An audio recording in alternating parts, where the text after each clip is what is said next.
بات کرتے ہیں ایک گورنر صاحب کی، اور گورنر کی بھی اکاؤنٹیبلٹی کی گئی، ان کا بھی محاسبہ کیا گیا۔ وہ کون گورنر تھے اور گورنر کا محاسبہ کرنے والا کون تھا؟ یہ دور ہے حضرت عمر فاروق رضی اللہ تعالی عنہ کا، اور حضرت عمر فاروق رضی اللہ تعالی عنہ کی مینجمنٹ کا تو کمال تھا۔ آپ کرتے یہ تھے کہ آپ کی عادت مبارکہ تھی کہ آپ کسی بھی شہر کی جامع مسجد میں جاتے اور عام لوگوں سے گورنر کے بارے میں پوچھتے تھے کہ کیا تمہیں گورنر سے کوئی شکایت تو نہیں، کوئی کمپلین تو نہیں؟ ایک دفعہ ایک شہر میں پوچھا تو لوگوں نے جواب دیا کہ جی ہمیں ہمارے گورنر سے 4 کمپلینز ہیں۔ وہ شکایتیں کیسی ہیں اور کیا معاملات تھے آپ کو بتاتے ہیں، لیکن اس تفصیل میں جانے سے پہلے ذرا غور کیجئے ویورز کہ اگر آپ میں سے، ہم میں سے کوئی ایسا شخص ہے جو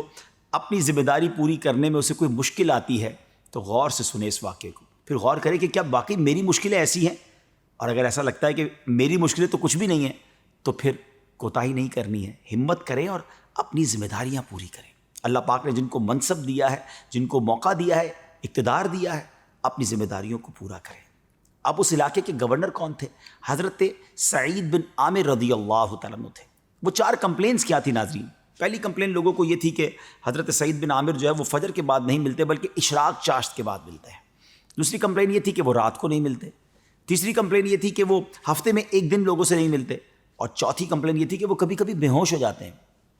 حضرت عمر فاروق نے جب وہ 4 کمپلینز، 4 شکایتیں آپ کے سامنے رکھی تو جو حضرت سعید بن عامر نے جواب دیا نا، جب آپ بھی سنیں گے تو حیران ہو جائیں گے۔ جب آپ سے پہلا سوال کیا گیا کہ آپ فجر کے بعد نہیں ملتے، آپ اشراق چاشت کے بعد ملتے ہیں، تو آپ نے فرمایا کہ بات یہ ہے کہ میری ایک زوجہ ہے جس نے میری تقریباً 30 سال تک خدمت کی ہے، مجھے سرو کیا، لیکن اب بیماری کی وجہ سے، معذوری کی وجہ سے وہ ڈسیبل ہو گئی ہے،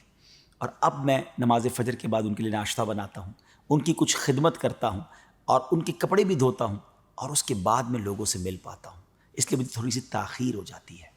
دوسری کمپلین لوگوں کو تھی کہ آپ جو ہے وہ ہفتے میں 1 دن نہیں ملتے،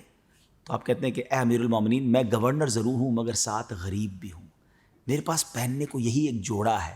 میں ہفتے میں 1 دن اس جوڑے کو دھوتا ہوں پھر اسے سکھاتا ہوں، اس لیے لوگوں کے سامنے نہیں آ سکتا، اس لیے میں ہفتے میں 1 دن لوگوں سے نہیں مل پاتا۔ تیسری شکایت جو ہے کہ میں رات کو نہیں ملتا، تو حضور اب میری عمر زیادہ ہو گئی ہے، داڑھی کے بال سفید ہو گئے ہیں،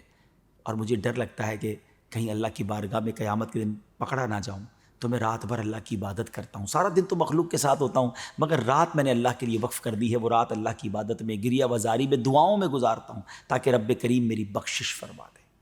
لوگوں کی آنکھوں میں آنسو آ گئے، لیکن پھر بھی سوال کیا گیا کہ حضور یہ چوتھی جو وجہ ہے وہ کیا ہے کہ آپ اچانک بے ہوش ہو جاتے ہیں؟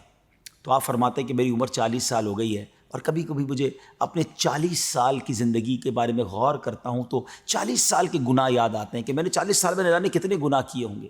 اور قیامت کے دن کہیں میں رسوا نہ ہو جاؤں، تو اس لیے وہ یاد کر کے اس خوف کے عالم میں بے ہوش ہو جاتا ہوں۔ اب ذرا غور کیجئے ناظرین کہ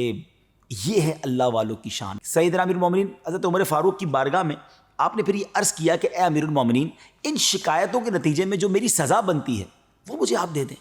حضرت عمر رضی اللہ تعالیٰ عنہ کے ہاتھ اٹھے اور رب سے التجا کی کہ یا اللہ، اس طرح کے کچھ اور گورنر مجھے عطا کیے جائیں، مجھے ان پر فخر ہے۔ ناظرین سوچئے، ایسے بھی گورنر گزرے ہیں، خوف خدا والے، اللہ کی یاد میں رونے والے، غربت کی زندگی گزارنے والے، رعایا کے مال پر پلنے والے نہیں بلکہ خودداری کے ساتھ جینے والے۔ اللہ کرے کہ آج یہ واقعہ ہم سب کے لیے سبق آموز بنے اور ہم اپنی زندگی کے بارے میں غور کریں کہ کہیں ایسا تو نہیں کہ اپنی ذمہ داریوں سے ہم کوتاہی کر رہے ہیں۔ اللہ مجھے اور آپ کو جس کو جو ذمہ داری ملی ہے اسے پوری کرنے کی توفیق عطا فرمائے۔